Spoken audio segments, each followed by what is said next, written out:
So I have at least 4, maybe 5 different kinds of projects, experiments that I'm doing in this tumbler. I'm going to rinse everything off and let it dry for a little bit, and I'll show you what the heck I'm talking about. Alright, everything is out and pretty much dry. So my first experiment was this. Tumbling media I bought across in Michigan at Harbor Freight. It's more for that kind of tumbler instead of a lotto tumbler that I have. They look like that, just rough pieces of ceramic. So I thought I would give it a shot. What I had to do first was throw them in the rotary tumbler. My Lortone 4-pound tumbler, you can use any pound tumbler, but I tumbled those for about a week or two just to make sure they're all smoothed out and everything, and there was no holes or cracks. And then I tried them with the my lotto tumbler, and this is how they turned out.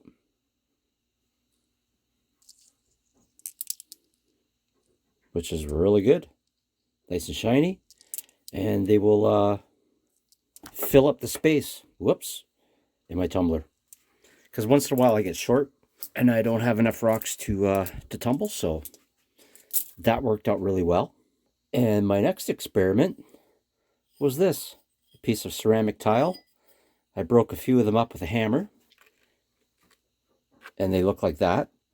So what I had to do was the same thing as the other media. I threw them in the rotary tumbler for a week or two, just to round off the edges and make sure everything was good.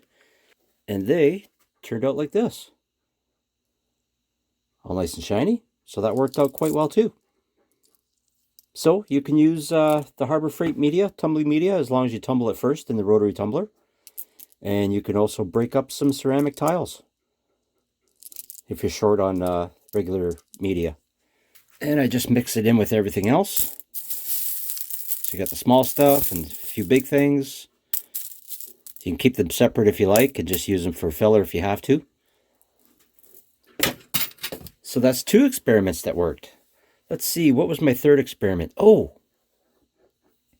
this is a piece of Petoskey stone that I threw in tumbler. I heard you couldn't tumble them in the lotto tumbler. It didn't come out with a good shine. And it was just a dud anyways. There was no designs on it. That's why I threw it in there just as an experiment. So it doesn't disappear on you. It just doesn't shine very well, but you could probably save you a couple of steps of sanding with the wet sandpaper. I would recommend trying it first with a dud piece like I did, just in case. I wouldn't want you to ruin a good piece of Petoskey stone. And I have crazy glue all over my fingers because I had to fix my what do you call it, circle light or whatever, podcast light, because it broke on me, so I had to crazy glue it. It ended up getting glue all over my fingers. So, what was my next experiment? Oh, these guys. Wasn't really an experiment, though. These are just colored agates that we bought, and I needed some more filler space, so I retumbled them, and they turned out fine. All kinds of jewelry that I made. It's a nice little heart made out of Montana agate. Little dendrite on the bottom. Could even be an iris agate too. I know this one is. It's got a little bit of rainbow in it. Probably won't be able to see it.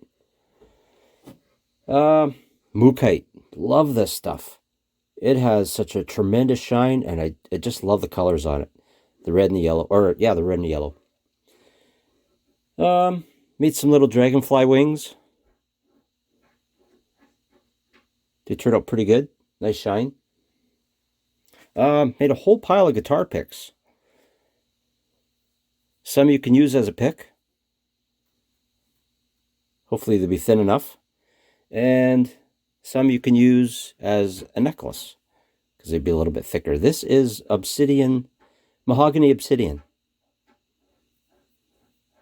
Looks just like wood. It's awesome. And some nice blue agate, blue lace agate.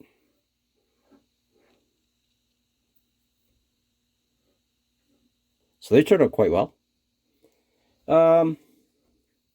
This is quartzite, green quartzite. We call it Algoma jade.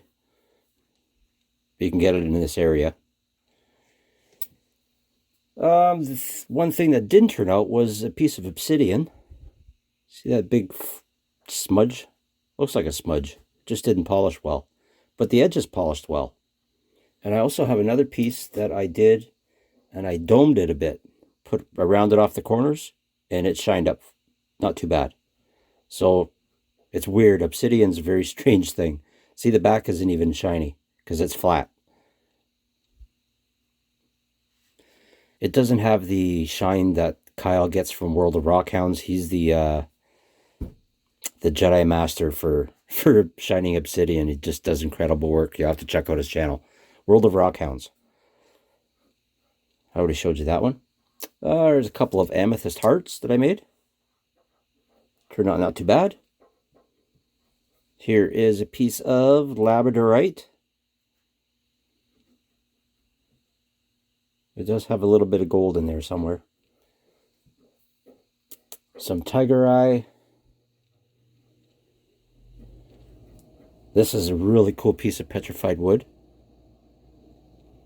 Little knot hole in it. There's the other side. Some pitcher jasper. Very cool stuff. I'm making a matching set of earrings for it.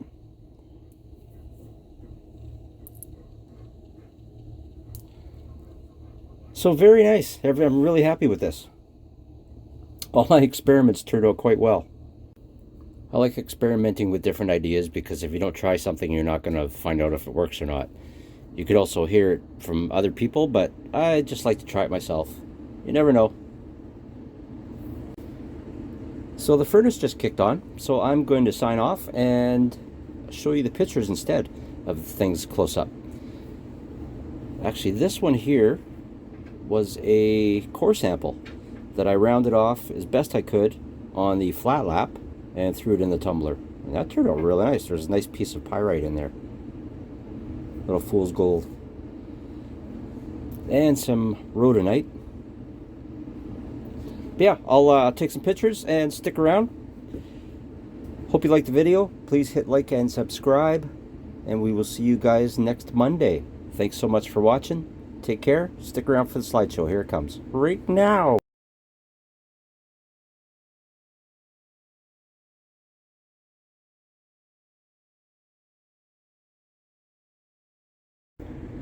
Oh, and Kyla, if you're watching, guess what I found?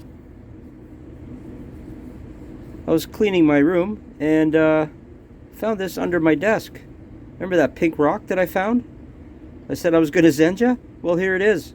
I totally forgot. Well, I didn't forget about it. I lost it. But I thought I sent it to you. So if I didn't send it to you and I have a second one, that would be cool. But if you want it, let me know and I'll gladly mail it to you. And my apologies for losing it on you.